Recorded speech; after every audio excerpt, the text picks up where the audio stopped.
InterACTION team. We've got Mayor Tim Keller here to speak about that. We also have Jody Esquivel. She's the Deputy Director of Field Services for Albuquerque Community Services. So with that, I'll cede the floor to Mayor Tim Keller. Thanks. All right, so, well, good afternoon, and thanks for everyone for coming out today. We just want to touch on, I think, a lot of things. We do have a bit of a version, 3 or 4.0 of this work of outreach to our on-street community. And so that's what we're going to talk about. But we also want to just acknowledge there's been a lot of iterations over time on this for a lot of different reasons. And so, we try and sort of retool and improve. And so this is the latest effort to try and help folks who are on our street and also keep our city clean. And so I do want to mention as well that this is a multi-department effort. So we're going to have a couple of different folks talk to you. But we're coordinating much, much more each time. And so that's also why you see us all here together. It's also finally hot. So we're going to try and, if you need the shade or whatever, just do your thing. So what we are really announcing today is our InterACTION program. This is a new acronym for an old effort. And it's the effort at the intersection of trying to help people get them services on the street, and find them a path off the street, but also keep our city clean. And so what this is a small team. There's about 5 team members on this crew, and they basically, on average, and I'm looking at my notes here to get this right, we in general engage 1,489 interactions per month. That was from January to March. They talk to about 50 people a day. That's how much we're having to do in our city. And so I know there are a lot of myths around what the city does and does not do. We're here to clarify those also. But one is just straight up, we are working very hard to try and get people help and to keep our city clean. Both of those things to the tune of 50 engagements a day. We also know the demand is probably around 200 people needing engagements a day. So we continue to expand this program. So also what this team does is they'll do a health check to make sure folks are okay. They will offer services. They will offer transportation. As a reminder, we did not always have transportation until our new department, ACS, because police can only take you, unfortunately, to jail, ambulance can only take you to the hospital, and so now, though, in Albuquerque, we have ACS, which can actually take you to a shelter, to a place to get services. So we also do, in general, provide 72-hour notice. The exception to that is in situations of pedestrian safety, which does include sidewalks, and also situations of children's safety, which does include many of our parks and our community centers. In all those cases, we do offer to store people's belongings, and I think there's a lot of myths around this as well. We know we have to offer storage, and we do. And I think that's right behind me, right? That's why we're here. So this building is all used to store unhoused individuals' personal belongings for them, of course, free of charge. And so we transport their belongings and also transport them back when they need them. And we will offer this safe storage for 90 days, should they want it. We also offer behavioral health support through, again, our ACS department. And you're going to hear more about these from our subject matter experts. So for us, it is about on-street outreach, but we also do, after folks have been able to store their personal belongings, after we've been able to offer services, we do absolutely clean the area. And as you know too, that does include everything, even if it's unfortunate health-related items and so forth that council has been interested in talking about in terms of even human waste and so forth. We absolutely have to clean the area. And that's why you also see our trucks, which are behind you, that work on keeping our city clean in these areas and making sure that everything is sanitary as well. Okay, so I also want to mention just a bigger picture. You know, the city is sheltering about 800 folks a night right now. That is down a little bit from the winter, which is in general a good thing, but we just want to let folks know, number one, this continues to be a large problem. We're not here today to talk about housing and to talk about all the other things we're doing. This is just about the InterACTION team, but I know folks always want to know what the latest number is. And the latest number is the city's taking care of 800 people every single night. And so we obviously want to find those people housing and services, and that's what we work hard at each and every day. And then lastly, too, that does include a large group of seniors. And again, these are all voluntary, of course. That also includes about 100 families. And so very much, we need to continue to invest in these areas.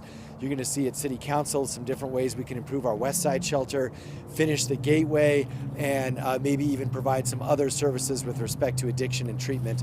All of those are slated for the council agenda on Monday. Okay, so let's get to some of our experts. First, let's hear from Denise Rodriguez, who leads our InterACTION team. Hey, good afternoon. So as Mayor said, my name is Denise. I am the InterACTION team manager. I do have a team of 4 people. We do address encampments here in Albuquerque. We get them through various avenues. We get them through 311. We get phone calls. We work very closely with a bunch of inter-city departments. We address them by priority when we go out. My team and I, we make an assessment to see if it's going to be a hazard, which is something that has to be moved in a couple hours, which is going to cause either harm to them or to the citizens of Albuquerque. So those ones have to be removed immediately just to save, lives or just to stop people from getting hurt. We also provide 72-hour notices out in the public out there. And these ones are not so much in the way of thing, but we do give them time to relocate their encampment. We also, when we go out, we ask them for if they have any kind of medical services, if they need 911, if they're interested in going to a shelter, and then we give them resources. And then at that point, if everything's denied at that point, we will give them a notice, unfortunately. Like I said, I have a team of 4 right now: JD, Vince, Rick, and Eric. And we do all of Albuquerque. The 5 of us take care of all of Albuquerque. So, we look forward to seeing all of you out there. Thank you. So much. Do you need adjusting I'm me? going to adjust the mic stand. Yeah. All right. Okay. And so now I think folks may have noticed that our longtime director and founding director of ACS, Mariela Ruiz-Angel, actually got promoted. And so she's now associate CAO. So we have an interim director for the ACS department now. And I want to invite her up, Jody Escobar. Thank you guys, and thank you for being here, and thanks for all the departments and the teams that are working on this mission. It's an honor to be here, and it's an honor to be here with ACS. I can't express the appreciation that we have at the Albuquerque Community Safety around the efforts that are being led by the One Action team, the InterACTION team. As the director of field response, I know how important that first interaction is when we are talking to our consumers and our public. I know how important that is, and that's where our InterACTION team is making that first response, that first interaction.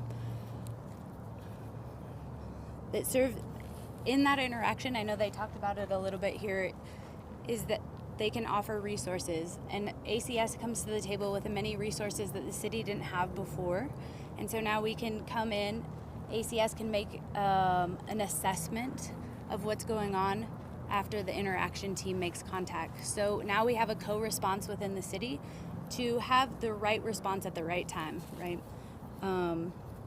Our teams arrive on scene, and then we can even transport, like Mr. Mayor said, we didn't have the capabilities to transport before, and now we do. Building trust with the community is our foundation. This cooperation will ensure open communication and collaboration to address the concerns from the public and provide the right response at the right time. Here we are on the same mission all together, and I'm super thankful and honored to be here. We're looking forward to the continued work that the city continues to evolve to find what is the best way for us to respond to this, to our consumers that need help. The evolution of the program is amazing, and it's not just one single program, and that's what the beautiful thing is that we're all here collaborating with the support of the mayor and the administration to figure out what is best for our community. And ACS is honored to be part of that collaboration along with all the other departments in the city. Thank you. Now at this time, we'll open up the floor for any questions that you might have. Yes, Faith. Just to elaborate, when you say to help clean, keep the city streets clean, or whatever the case may be, in terms of what? Like, are you speaking in regards to like encampments, or like what exactly would you mean by keeping the city? Mr. Mayor, would you like to address this? Sure. Yes, we're talking about encampments and the trash and sometimes, unfortunately, human waste that can be, not all the time, but many times associated with those camps. Thank you. Any further questions? So, with programs like this, obviously you're going to have a large amount of people that are up for it, but what about the ones that are kind of refusing the services? What might you do to entice those or try and help everyone engage in these services? Okay. All right, come on up. Actually, ACS can speak a little bit to this, but I think it's about 40% that takes them. So about 40% take services of some kind, which is great. But it's a really good question. What about the other 60%? You know, we can't force anyone to do something. So just so folks know, that's another myth. That as long as they're not violating a particular, law or something like that, somebody's walking down the street, they have the right to walk down the street. But what we try and do is just approach them again. Sometimes they might even be hungry or it's getting colder, something like that. All of a sudden, like, you know what? I would like to go to a shelter. So our biggest effort is to come back, and that repeated ask, usually eventually they'll say yes. Mr. Mayor said exactly what I was going to say. Sometimes it's not the first time, and sometimes it's not the 10th time. It might be the 20th time that we respond to the same person that finally says, yes, I do want to go. And it's just us being resilient in our efforts and And that is such a testament to our responders, right? To stay in the fight and continue to ask the questions. And maybe it is the 20th time. And now with our street outreach program, we've been offering a little bit of wraparound resources. So Jody Jepson has been able to kind of start a little bit of case management for our high utilizers. Maybe they're saying no, but we're still continuing to provide the outreach that they might need. So the answer is always come back. We're always there to answer the call, no matter what. So in that same line, but it's going to be different this time because we know that this has been happening. It's a long time ago. So what's going to be different this time? So there's a couple of things. All of this has evolved a lot. So just because you asked, if you go back to 10 years ago, we were doing nothing, just to be clear, right? Then past administration, the idea was this centralized allowable area, which was Coronado Park, right? And then since then, there's been, all sorts of lawsuits around this. I think on many sides, right? There's been businesses who've sued the city because they're not doing enough. There have been civil rights suits that the city's doing too much. So we continue to try and find a very difficult balance of keeping our city safe and clean and also respecting civil rights and offering services. So what's different about this version is you see the combination on scene of three things that we've never really combined systematically before. Number one, offer for services and transportation, because ACS didn't exist. Number two, you see storage and this notion of a 72-hour notice with the exception of those pedestrian safety situations. And then number three, yes, we have to clean the premises. Yeah. I think we have time for one more question. Do you have one more there, please? And just piggyback off of Coronado Park, because I know when the city posted and closed it down, a lot of people, I mean, I know there were vouchers going out, you guys were trying to help, but it still left some people on the streets with nowhere to go. Do you feel like this is going to help to some effect? I know you can't force everybody to get the help that they need, but just finding that middle ground, finding that solution, so to speak. Sure. Mr. Mayor, would you like to? Sure. Yeah, and one thing is Coronado Park had gotten, was an extreme situation, and it was difficult to deal with in a sense that we had at least one homicide there, if not other violent crimes. And so there was also a literal personal safety thing, and we had to go in there, and we did have to clear that out. I think we could have used more time to be able to provide more people with vouchers, but because of how violent it was, we just didn't have that luxury.